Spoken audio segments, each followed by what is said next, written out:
አሜን። እግዚአብሔር አምላክ የተመሰገነ ይሁን። እግዚአብሔር ታማኝ ነው።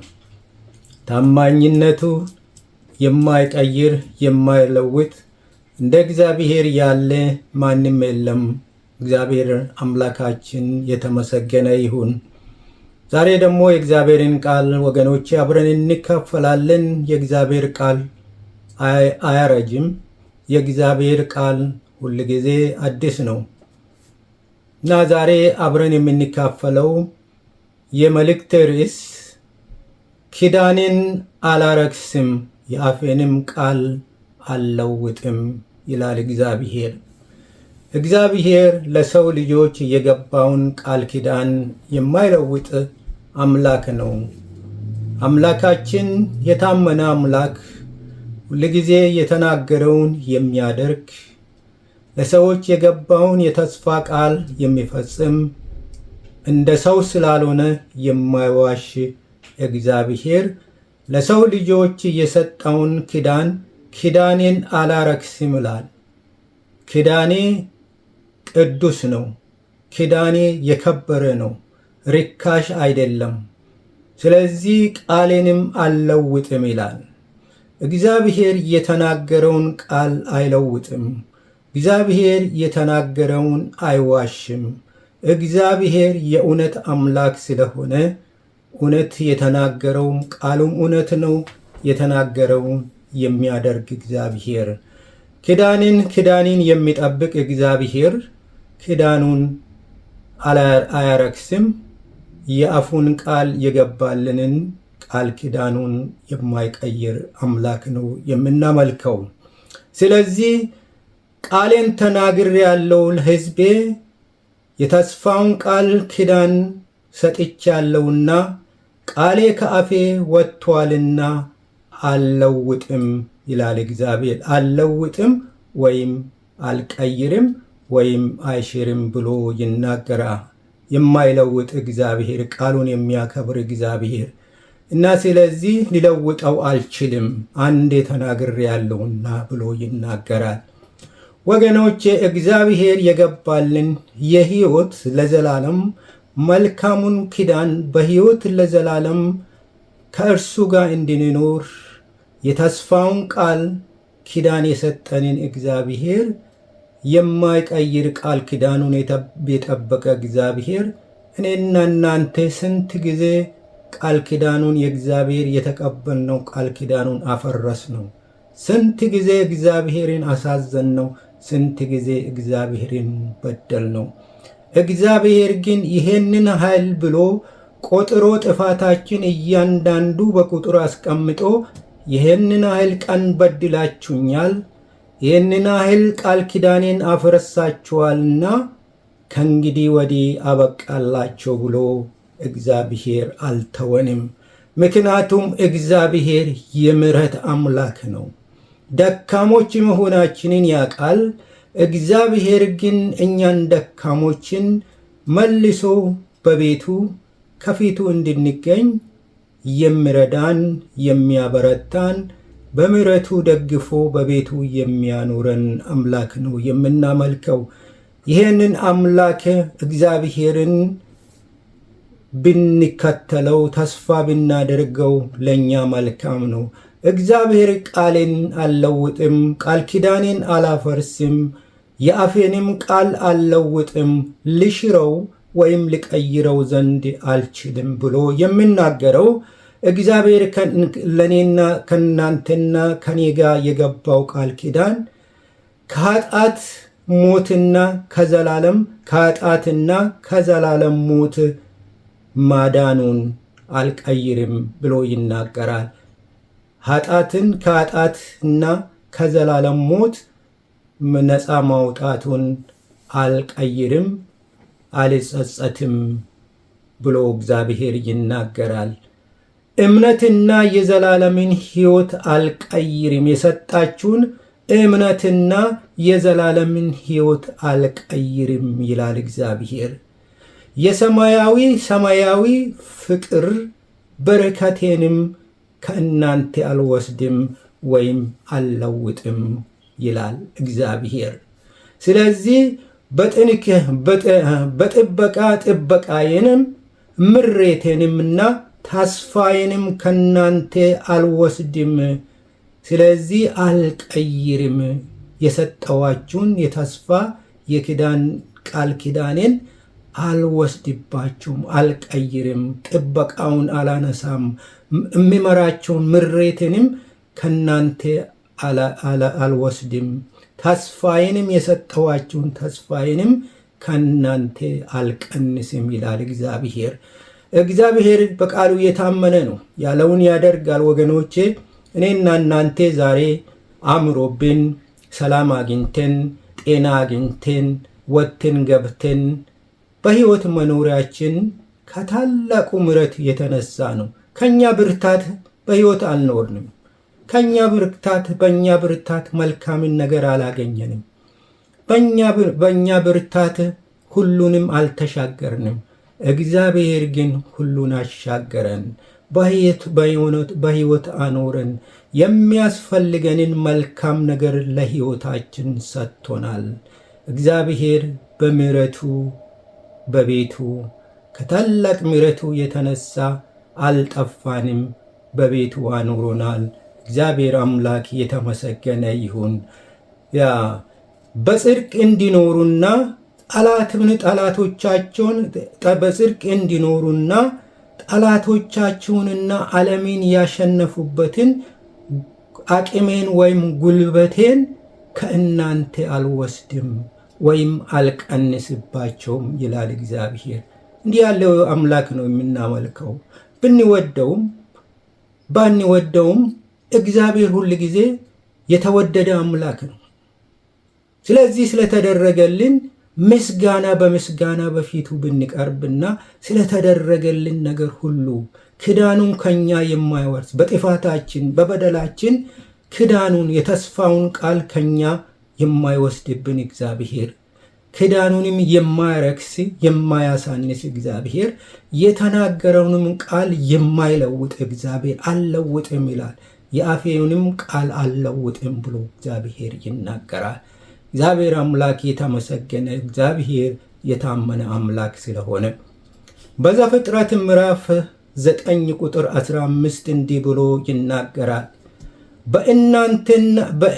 በእኔና በእናንተ መካከል ሕያው ነፍስ ባለውም መካከል ያለውን ኪዳኔን አስባለሁ ይላል። ከናንተ ጋር በሰው ልጅ ሁሉ በሕይወት ለሚኖሩት ለሰው ልጅ ሁሉ ለሥጋ ለባሽ ሁሉ የገባሁትን ኪዳኔን አስባለሁ ይላል። አልረሳም፣ አላሳነስኩም፣ አስባለሁ። ለዚህ ነው የገባሁላቸውን ኪዳኔን እያሰብኩ በፊቴ በመልካም እንድትመላለሱ በፊቴ እንድትገኙ እያበረተቧቸው እየረዳኋቸው በቤቴ ከኔ ጋር እንድትኖሩ እየረዳኋቸው ኪዳኔ ከተነገርኩት ቃል ኪዳኔ የተነሳ እናንተም ዛሬ በሕይወት አላችሁ ብሎ እግዚአብሔር ይናገራል። እግዚአብሔር አምላክ የተመሰገነ ይሁን እና ስለዚህ እጠብቃቸዋለሁ ይላል ከሚደርስባቸው መከራ ሁሉ እና ከሚደርስባቸው በሕይወታችሁ ከሚያጋጥማችሁ በኑሯችሁ በአገልግሎታችሁ በዘመናችሁ እንደገናም ደግሞ በቤታችሁ እንደገናም ደግሞ በምድሪቱ ላይ በምትሰማሩበት የሚደርስባቸው በከፍታም ቢሆን በዝቅታ እግዚአብሔር እኔ እጠብቃችኋለሁ ይላል። ኪዳኔን አስባለሁ። ስለዚህ ከኪዳኔ የተነሳ የጠፋችሁ አይደለሁም፣ እኔ የምጠብቃችሁ ከእናንተ ጋር ነኝ ብሎ እግዚአብሔር ይናገራል። እግዚአብሔር አምላክ የተመሰገነ ይሁን። ሥጋ ያለውም ሁሉ ሊያጠፋ ዘንድ ዳግመኛ የጥፋት ውሃ አይሆንም ይላል። በምድር ላይ የሚያጠፋ ሥጋ ለባሽን ሁሉ የሚያጠፋ የጥፋት የመከራ ጥፋት በምድር ላይ ቢመጣ ከእንግዲህ ወዲህ ከዚህ በፊት እንደነበረ አይሆንም ይላል። ከምድሪቷ ላይ የሚመጣ ከጥፋት ውሃ እታደጋቸዋለሁ፣ እጠብቃቸዋለሁ። ጠባቂው እግዚአብሔር፣ አጥፊውን የሚያጠፋው እግዚአብሔር፣ የሚበቀለንን የሚበቀልልን እግዚአብሔር፣ የሚዋጋልን እግዚአብሔር፣ የጣለንን እግዚአብሔር የጣለንን ጠላቶቻችንን የሚጥልልን እግዚአብሔር፣ ከሰው በታች ያደረገንን የመከራ ብዛት እግዚአብሔር ከኛ የሚገፍበት ወይም የሚያስወግድልን ዘመን ይሆናል። ከሁሉ የሚያድን እግዚአብሔር የሚያጠፋቸው ከእንግዲህ ወዲህ ዳግመኛ አይሆንም ይላል። ዛሬ የደረሰባቸው ነገ አታዩም፣ ዳግመኛ አይደርስባቸውም ብሎ እግዚአብሔር የተስፋውን ቃል ይናገራል። የተስፋውን ቃል ጠባቂ እግዚአብሔር፣ ያለውን የሚያደርግ እግዚአብሔር፣ የተስፋውን ቃል የሚጠብቅ እግዚአብሔር፣ ታማኝ የተስፋውን ቃል የሚጠብቅ እግዚአብሔር የተመሰገነ ይሁን። በማቴዎስ ምዕራፍ 24 ቁጥር 35 እንዲህ ብሎ ይናገራል። ሰማይና ምድር ያልፋል፣ ቃሌ ግን አያልፍም ይላል እግዚአብሔር። እግዚአብሔር የተናገረው ነገር አንዳች ነገር አትወድቅም። የሰው ቃል ስላልሆነ፣ ቃሉ ዘላለማዊ ስለሆነ ሰማይና ግዙፉ ሰማይና ምድር ይጠፋሉ ይላል። በዓይኖቻችሁ የምታዩት ሁሉ እንዳልነበሩ ይሆናሉ፣ ይቀየራሉ፣ እንደ ሸማ ይጠቀለላሉ ብሎ ይናገራል እግዚአብሔር። ስለዚህ የማይጠፋ ግን ቃሌ ግን አይጠፋም። ቃሉ ራሱ ማን ነው? ቃሉ ራሱ እግዚአብሔር ነው። ቃልም ሥጋ ሆነ። በዮሐንስ ላይ ቃልም ሥጋ ሆነ፣ እውነትና ጸጋ ሞልቶ በእኛ አደረ ብሎ ይናገራል። ያ ቃል ሥጋ የሆነው ቃል የማይጠፋ ቃል ነው። ዘላለማዊ ነው፣ የማያልፍ ነው። የእምነት ቃል ነው። ሰማይና ምድር የተፈጠሩበት ቃል ነው። እርሱ ቃል የእግዚአብሔር ቃል ዘላለማዊ ነው። ስለዚህ ዘላለም የሚኖር ቃል፣ ስለዚህ አይጠፋም። ምድርና ሰማይ ሊጠፉ ይችላሉ፣ ቃሌ ግን ዘላለማዊ ነው ይላል እግዚአብሔር። ያ ምድርና ሰማይን የፈጠረ ቃል ሕያው ሆኖ ለዘላለም ይኖራል። ቃሉ ራሱ እግዚአብሔር ስለሆነ የዘላለም ይኖራል፣ ጠፊ አይደለም። እግዚአብሔር አምላክ የተመሰገነ ይሁን። ያ ቃል ነው ያቆመን። ቃል ያለን ሰዎች ነን። የተቀበልነው ቃል ሕይወት የሚሰጠን፣ የሚያበረታን፣ ለዘላለም የሚያኖረን፣ የሚያጸናን፣ የሚያበረታን ቃል ነው።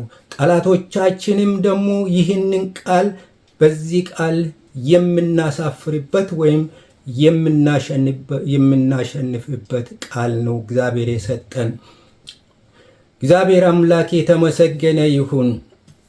በአንደኛ ቆሮንጦስ ምዕራፍ 1 ቁጥር 9 ወደ ልጁም ወደ ጌታችን ኢየሱስ ክርስቶስ ኅብረት የጠራችሁ ወይም የመረጣችሁ ወይም በኅብረቱ የተቀበላችሁ ወደ ራሱ ያስጠጋችሁ እግዚአብሔር የታመነ ነው የምለው። ታማኝ ሆኖ የሚኖር እግዚአብሔር፣ በማይሻር ፍቅሩ በዘላለም ፍቅሩ የወደደን እግዚአብሔር ወደ ልጁም ወደ ጌታችን ኢየሱስ ክርስቶስ ኅብረት የሱ ቤተሰብ እንድንሆን ወደ ተቀበለን ወደ ኅብረቱ ለመረጠን ወደ ኅብረቱ እንድንገባ ለመረጠን በወንጌል በዘላለም ፍቅር ወዶ በወንጌል ዳግም የወለደን የመረጠን የተቀበለን እግዚአብሔር የታመነ ነው ይላል። ታማኝ እግዚአብሔር ነው የተቀበለን ወገኖቼ፣ ሰው አይደለም የተቀበለም። ታማኝ ሆኖ ለዘላለም የሚኖር እግዚአብሔር ታማኞች ሆነን ለዘላለም እንድንኖር ተቀብሎናል። እግዚአብሔር አምላክ የተመሰገነ ይሁን። ይህ ቋንቋ በግሪክ ቋንቋ ሲናገር ፒስቶ ብሎ ይናገራል። ፒስቶ ብሎ ይናገራል በግሪክ ቋንቋ። ምን ማለት ነው? ታማኝ ማለት ነው። ፒስቶ ይላል። እግዚአብሔር የፈቀደውን ተናግሯልና አያጥፍም፣ ቃሉን አያጥፍም ይላል። የወደደውን ፍቃዱን ተናግሯልና ቃሉን አያጥፍም።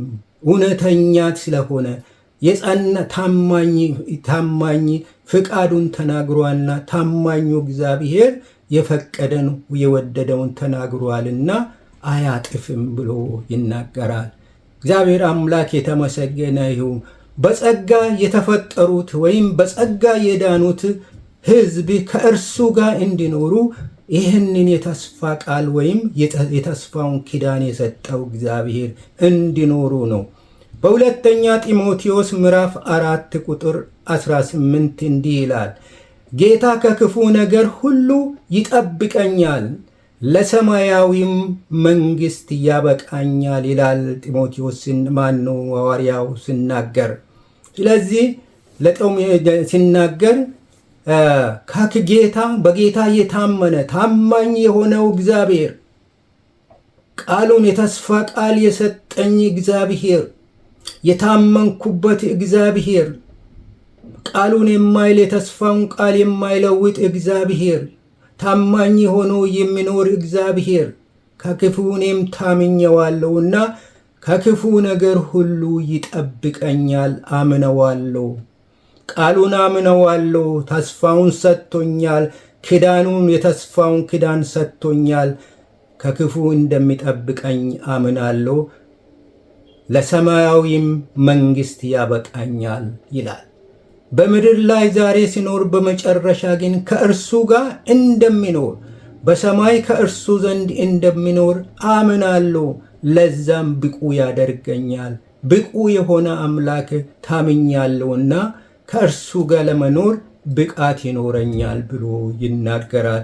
እግዚአብሔር አምላክ የተመሰገነ ይሁን። ስለዚህ